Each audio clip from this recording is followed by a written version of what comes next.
What is good, YouTube? You're back on S Motorsports. Today I got a video on the Trans Am for you.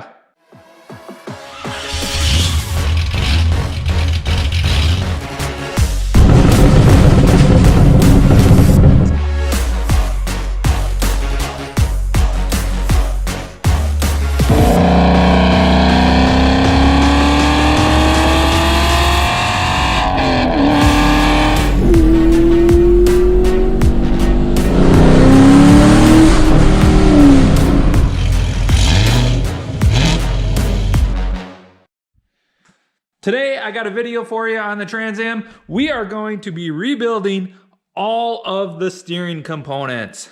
So, as you might imagine, the steering on this thing is not very good. Everything is pretty sloppy.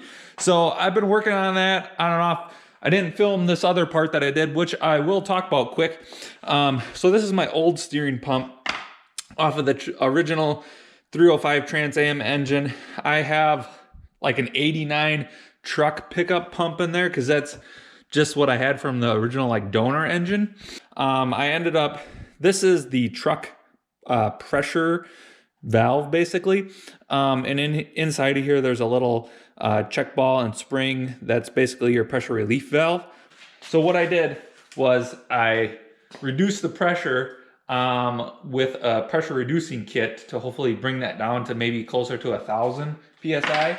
As the steering is just really, really light, even at idle and turning. And so I reduced the pressure, and then I also got a different steering flow control valve. This is probably like a 3 GPM flow control valve, and I got a 2 GPM flow control valve. All of that is basically to help make it a little stiffer as well as not be so twitchy going down the highway. So I'm curious to see what that does, how that makes it feel. Obviously, after doing all of this steering work, we'll unbox this quick. In the spring, I will get an alignment too, which should probably help a ton because I have no idea what this car is at. And we're gonna check that quick, and I'll just let you know what the measurement is. I'm curious what the toe in and out is, if it's actually even correct. So let's get to it. So I did a quick measurement on the alignment, and it looks like it's about an 1/8 inch toe in, which is what it should be. So I will put links for all of this in the description, but let's just get it unboxed. We're gonna remove the other steering components all as one piece and kind of rebuild it as one piece, you know, one system on the bench, and then we'll install it back on the car. So as you can see, I got some UMI sleeves or whatever to connect the tie rods, and basically all move components except this one, which is an AC Delco, which is a center link, which you're supposed to use this one versus the move. So let's get them all unboxed.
right, guys, so we got it out of the car. As you can see, it's pretty rusty and cruddy. I'm gonna take measurements of the tie rod distances on both sides.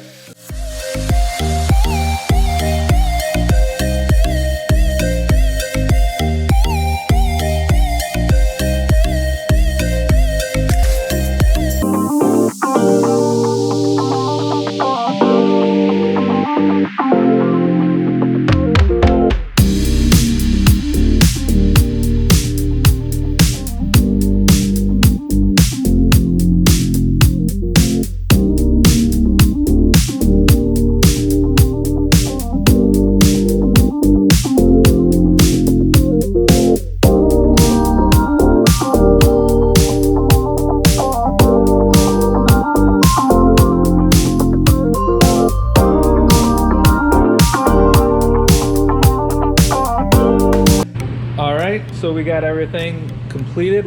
I measured it. The old one was basically both at 17 inches. Both of them were basically right on 17 inches, so which is good. That means that it was basically centered. So I set these both at 17, and with how I'm doing it, how I got the tires kind of locked in place, and you know that distance between the two aren't going to change, I'm just going to put this back up in and make sure they fit in nice and easy, and then hopefully my toe should not change much. So let's get this put back in the car and see how it looks.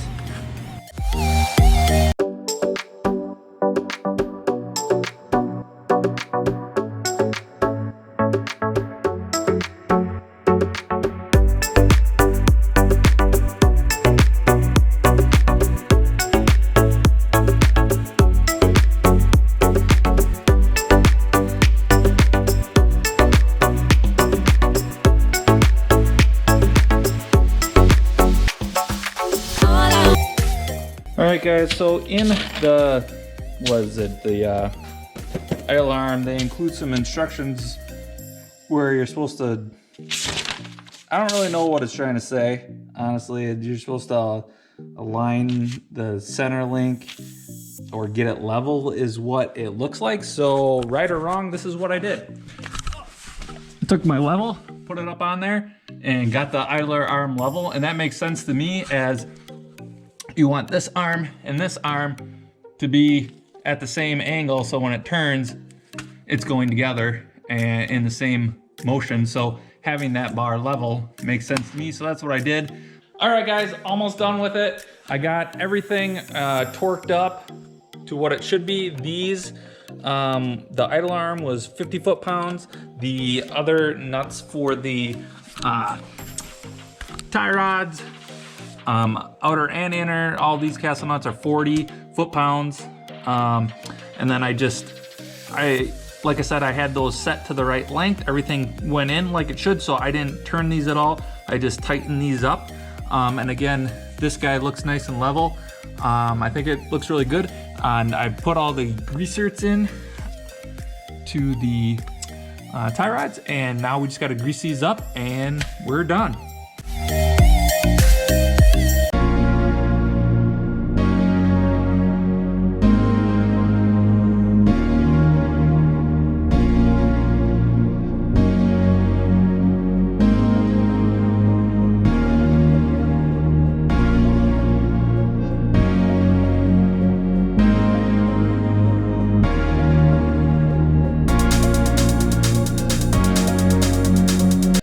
Guys, that's it for today. Hope you liked the install. It was a nice, easy upgrade, hopefully, to tighten the steering up on the Trans Am, because, like I said, it is a little sloppy. So I am going to have to get this aligned come the springtime. Until next time, if you haven't already, make sure to subscribe.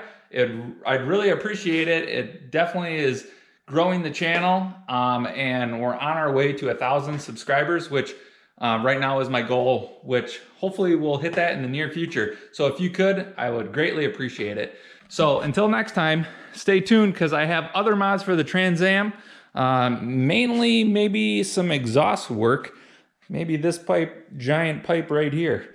That's gonna be a fun one as well. So stay tuned, and thanks again for joining in.